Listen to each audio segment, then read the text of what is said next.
स्नातक तृतीय वर्ष हिंदी साहित्य के विद्यार्थियों, हम निबंध निकेत पुस्तक से हजारी प्रसाद द्विवेदी के कुटज निबंध को अभी तक पढ़ते आ रहे हैं। इस समय के पार्ट 1, पार्ट 2, पार्ट 3 में हम कुटज की जो खासियत है, कुटज वृक्ष की जो खासियत है कि वो किस तरह से बना, किस तरह से तैयार हुआ। और आचार्य हजारी प्रसाद द्विवेदी ने भी बताया कि शिवालिक की सूखी नीर पहाड़ियों में मुस्कुराता हुआ यह वृक्ष एकदम अलमस्त है, जिसका कोई नाम नहीं जानता, कुल नहीं जानता, शील नहीं जानता, अनादिकाल से इसको कोई नहीं जानता। बहुत ही छोटा और ठिगना पेड़ है, छोटे छोटे पत्तों वाला, और फूलों से तो ऐसा लदा हुआ है कि पूछिए ही मत। अजीब सी अदा और अजीब सी मुस्कुराहट इसकी बताई जाती है, और इसकी कई सारी खासियत भी बताई है। संस्कृत में इस तरह के किस तरह से इसके नाम रखा गया है। कुट्टिनी भी कहा गया है, कुटज भी कहा गया है, कूटज भी कहा गया है। और इसके लिए ये भी बताया गया है कि किस तरह से भरी धूप में, चिलचिलाती धूप में भी यह कुटज लहराता हुआ खड़ा रहता है, अपनी अपराजित जीवन शक्ति की घोषणा करता हुआ।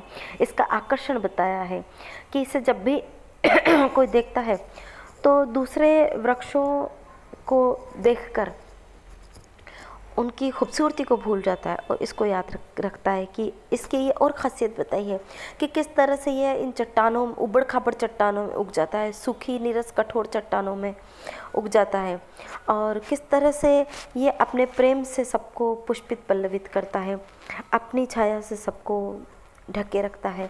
ये सारी इसकी खासियत बताई थी। तो पृष्ठ संख्या 57 पर हम चलते हैं। अंतिम जो गद्यांश है इसका आज उसका अध्ययन करते हैं कि याज्ञवल्क्य ने जो बात धक्का मारकर ढंग से कही थी वह अंतिम नहीं थी।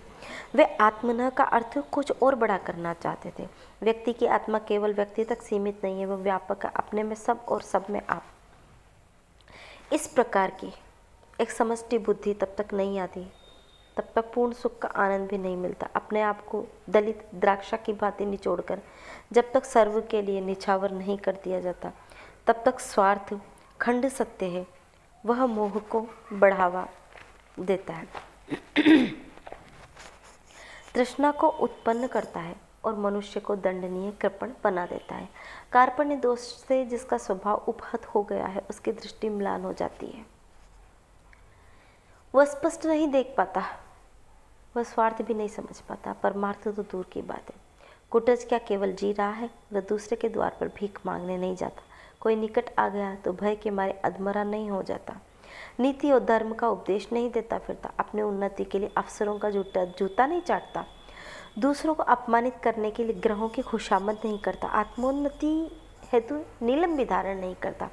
अंगूठियों की लड़ी नहीं पहनता, दांत नहीं निपोड़ता, बगले नहीं झांकता। जीता है और शान से जीता है। काहे वास्ते, किस उद्देश्य से, कोई नहीं जानता, मगर कुछ बड़ी बात है, स्वार्थ के दायरे से बाहर की बात। भीष्म पिता के मां की भांति अवधूत की भाषा में कह रहा है, चाहे सुख हो या दुख हो, प्रिय हो या अप्रिय हो, जो मिल जाए उसे शान के साथ हृदय से बिल्कुल अपराजित होकर ग्रहण करो, हार मत मानो।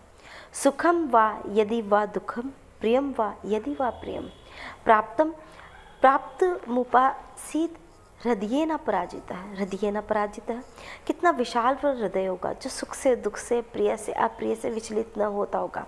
कुटज को देखकर रोमांच हो जाता है। कहाँ से मिली है यह अकुतो भया वृत्ति, अपराजित स्वभाव, अविचलित जीवन दृष्टि? जो समझता है कि वह दूसरों का अपकार कर रहा है वह अबोध है।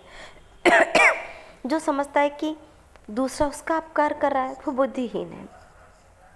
कौन किसका उपकार करता है, कौन किसके लिए अपकार करता है? मनुष्य जी रहा है, केवल जी रहा है, अपनी इच्छा से नहीं, इतिहास विधाता की योजना के अनुसार। किसी को उससे सुख मिल जाए बहुत अच्छी बात है, नहीं मिल सका कोई बात नहीं, परंतु उसे अभिमान नहीं होना चाहिए। सुख पहुंचाने का अभिमान यदि गलत है तो दुख पहुंचाने का अभिमान तो नितरा गलत है।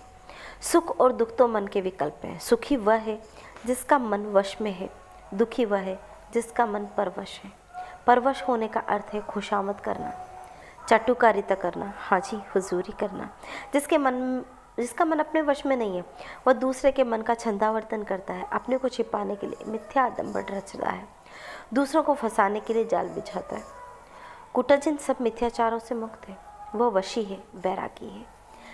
राजा जनक की तरह संसार में रहकर, राजा जनक की तरह संसार में रहकर संपूर्ण भोगों को भोग कर भी उनसे मुक्त है।